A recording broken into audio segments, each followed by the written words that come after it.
Istanbul में पाक अफगान मुज़ाकरात नाकाम हो गए। तमाम तर शवाहिद दिए जाने के बावजूद अफगान वफ़द ने सरहद पार दहशतगर्दी रोकने की ज़मानत देने से इनकार कर दिया। चमन में पाक अफगान सरहद बाब दोस्ती, खैबर में तुरखम तजारती गुजरगाह, जनूबी वज़ीरिस्तान में अंगूर अड्डा, शुमाली वज़ीरिस्तान में गुलाम खान सरहद के अलावा खरलाची सरहद 18वें रोज़ भी दो तरफा तिजारत के लिए बंद है। वज़ीर दिफा ख्वाजा आसिफ ने इस्तांबुल मुज़ाकरात की नाकामी पर कहा है कि काबुल तसादुम का रास्ता अपना रहा है तो ऐसा ही सही अमन के लिए पुरखुलूस कोशिश की, लेकिन अगर तालिबान ने अपनी लगाम दिल्ली के हवाले कर ही दी है तो कुछ नहीं किया जा सकता।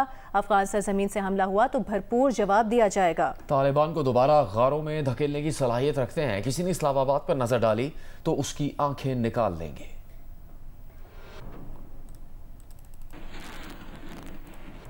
चेयरमैन PTI बैरिस्टर गौहर ने कहा है कि अफगानिस्तान से कशीदगी में तहरीक इंसाफ रियासत पाकिस्तान के साथ खड़ी होगी। प्रोग्राम कैपिटल टॉक में बैरिस्टर गौहर ने कहा कि गजा में पाकिस्तानी फौज भेजने का मामला एक संजीदा मामला होगा और इस मामले पर पार्लियामेंट में बात होनी चाहिए। खुदा न खास्ता अगर अफगानिस्तान के साथ सीज़ फायर ख़त्म हो जाता है और दोबारा झड़पें शुरू हो जाती हैं तो तहरीक इंसाफ किस तरफ खड़ी है?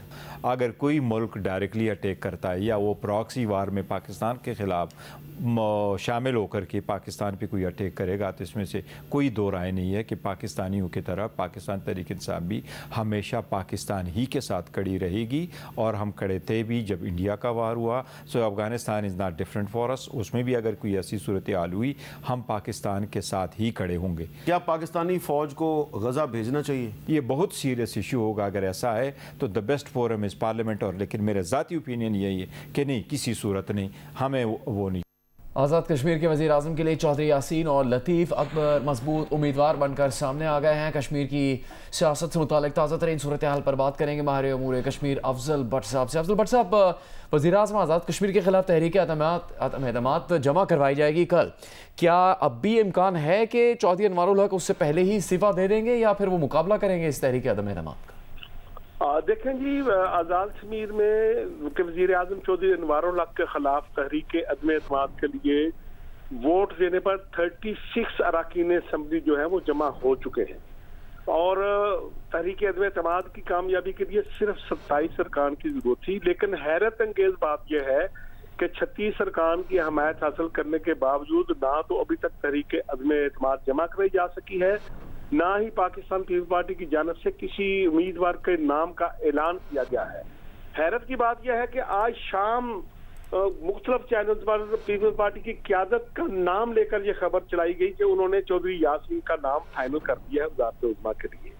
मुझ समेत कम से कम 40-50 जर्नलिस्ट फौरी तौर पर चौधरी यासीन साहब की रिहाइशगाह पर गए और उन्हें बताया कि ये आपका नाम फाइनल हो गया है। तो चौधरी यासीन ने खुद भी इस बात की तरदीद की।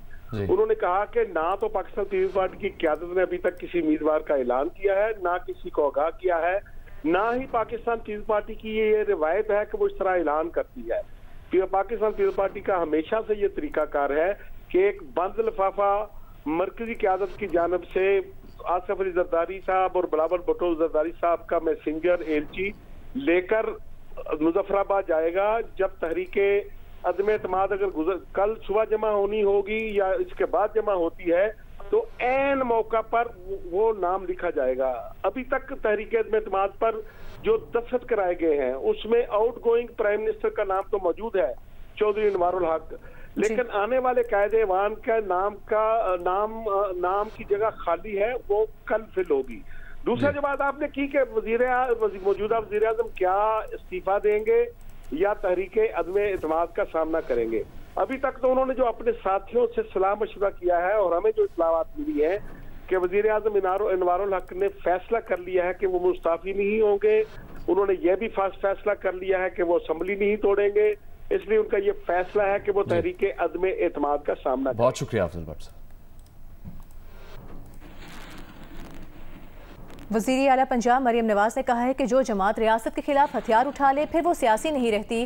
तहरीक इंसाफ की मिसाल सबके सामने है। जब तक PTI सियासी सरगर्मियां करती रही किसी ने कुछ नहीं कहा, लेकिन 9 मई को जब उसने रियासत के खिलाफ हथियार उठाए तब से उसका जवाल शुरू हो गया। इस जवाल के जिम्मेदार खुद PTI है। फौजी तंजीबात पर हमला करने वालों से ये नहीं कहा जा सकता कि चूंकि उन्होंने सियासी लिबादा ओढ़ा हुआ है तो गलती माफ हो गई। PTI की मिसाल देना चाहती हूँ कि जब तक वो सियासी जंग लड़ते रहे उनको किसी ने कुछ नहीं कहा, उन्होंने हज़ारों जलसे किए, उनको किसी ने उंगली भी नहीं लगाई। जिस दिन उन्होंने रियासत के ख़िलाफ़ हथियार उठा लिया, जिस दिन उन्होंने हथियार इस्तेमाल किए, गोलियां चलाईं, इमलाक को जलाया, रियासत की और अवाम की इमलाक को जलाया, और उन्होंने वो रवैया इख्तियार कर लिया जिससे वो सियासी जमात की कैटेगरी से बाहर निकल गई, उस दिन से उनका ज़वाल शुरू। उसके लिए वो किसी को जो ब्लेम नहीं कर सकते, किसी को उसका इल्ज़ाम नहीं दे सकते, उसके ज़िम्मेदार वो खुद हैं। अगर सियासी जद्दोजहद करते रहते तो किसी को कोई इतराज़ ना होता। जब इंडिया ने हमारे पे हमला किया तो किसने आपको फतह दिलाई, किसने आपका सर फ़ख्र से बुलंद किया? आपकी फ़ौज थी। उसी फ़ौज पर हमला किया था 9 मई पे PTI ने। उसका जो अंजाम था वो ये तो नहीं हो सकता था कि क्योंकि उन्होंने एक सियासी लबादा ओढ़ा हुआ तो उनको कह दिया जाए कि नहीं नहीं कोई बात नहीं, जाए, गलती माफ़ हो गई। पटियाला में बैठा हुआ शख्स वहाँ से ट्वीट कर रहा है इमरान खान कि 600 लोग हलाक हो गए,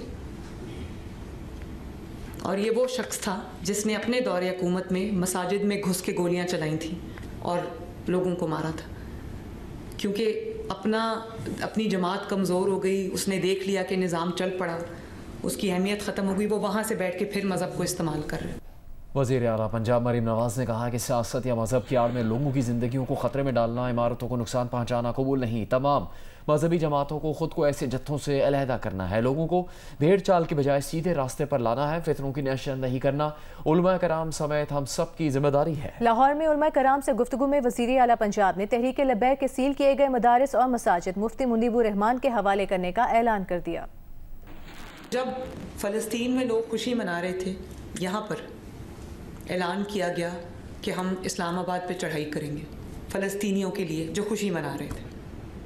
तो मुझे ये बताइए कि क्या ये आप जेन्युइनली ये समझते हैं कि फ़लस्तीनियों के लिए वो मुज़ाहरा किया गया था या मुज़ाहरा प्लान किया गया था?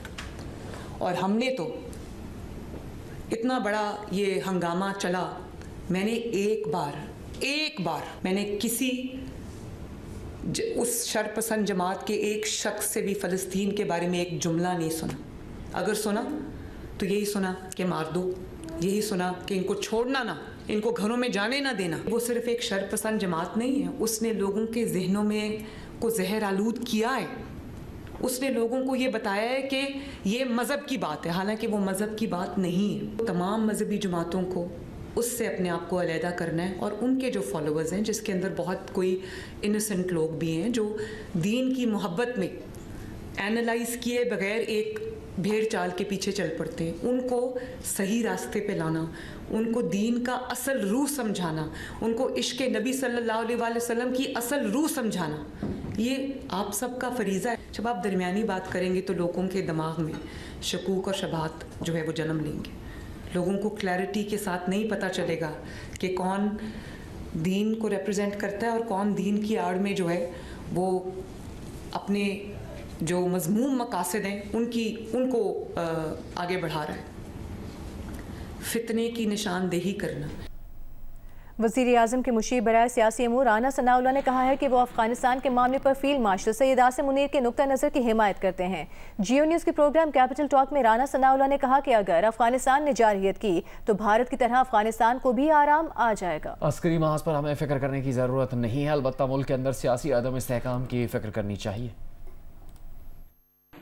जहाँ तक हमें बैरूनी जारहियत का जो है वो ख़तरा है या सवाल है, वो आपने देख लिया कि हिंदुस्तान एक बहुत बड़ी कुव्वत था, इंडिया को मुकम्मल सुकून हो गया है, जिसे कहते हैं ना कि पंजाबी में कि आराम आ गया है। ये अफ़गानिस्तान को बिल्कुल आराम आ जाएगा।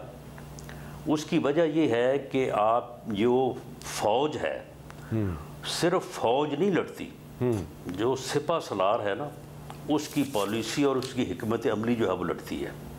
आपकी जो अस्करी क़यादत है और ख़ास तौर पे जो फील्ड मार्शल हैं, मैं जो है वो इस्लामी जंगें और ख़ास तौर पे जंग यरमूक जिसकी फ़तेह के बाद रोमन एम्पायर जो है वो मुसलमानों की जो है वो कदमों में आके गिरा और बैतुल मक़दस और पूरा शाम जो है वो फ़तह हुआ, उसमें अगर आप दोनों तरफ की फ़ौजों में से खालिद बिन वलीद जो सिपा सलार था इस्लामी फ़ौज का, उसको निकाल लेना तो ये शिकस्त जो दूसरी तरफ हुई है वो इस तरफ भी हो सकती थी। सिंध हाई कोर्ट ने मंशियात फरोशी के इल्ज़ाम में गिरफ्तार 14 साल की लड़की के वालिदैन को गिरफ्तार करने का हुक्म दे दिया है। सिंध हाई कोर्ट में मंशियात फरोशी में मुलव्विस 14 साल की बच्ची की दरख्वास्त से जमानत की समाअत हुई। प्रोसिक्यूशन के मुताबिक बच्ची सादिया से 510 ग्राम हीरोइन बरामद हुई थी, जिसने पुलिस तफ्तीश में बताया था कि मंशियात उसकी मां आसिया और फंटैन ने फरोख्त के लिए दी थी। बच्ची के खिलाफ मलिर सिटी थाने में मुकदमा दर्ज है। अदालत ने बच्ची से मंशियात फरोख्त करने पर भरहमी का इजहार करते हुए वालिदैन की फौरी गिरफ्तारी का हुक्म दे दिया। कहा कि वालिदैन को गिरफ्तार करके तहकीकात की जाए। बच्ची को फिलहाल उसकी फूफी की कस्टडी में दिया जाए और तहकीकात में वालिदैन मंशियात फरोशी कराने में मुलव्विस हों तो बच्ची को चाइल्ड प्रोटेक्शन अथॉरिटी के हवाले किया जाए। बच्ची की जमानत 5000 रुपए की एवज मंजूर कर ली गई। अदालत ने अपने ऑब्जर्वेशन में कहा कि बच्चों के हुकूक के आलमी कन्वेंशन के तहत जिम्मेदारियां पूरी न करना रियासत की नाकामी है। जिन मजिस्ट्रेट्स के पास बच्चों के मंशियात फरोशी के केसेस आते हैं वो इस बात को यकीनी बनाए कि बच्चों के वालिदैन से भी तफ्तीश की जाए। अगर वालिदैन ये सरपरस्त मुलव्विस पाए जाएं तो उनके खिलाफ कानून के मुताबिक कार्रवाई की जाए। अदालत ने फैसले की नकूल IGSP इन्वेस्टिगेशन, मुतल्लिका मजिस्ट्रेट और चाइल्ड प्रोटेक्शन अथॉरिटी को भेजने की हिदायत कर दी। अमीन अनवर, जियो न्यूज़, कराची।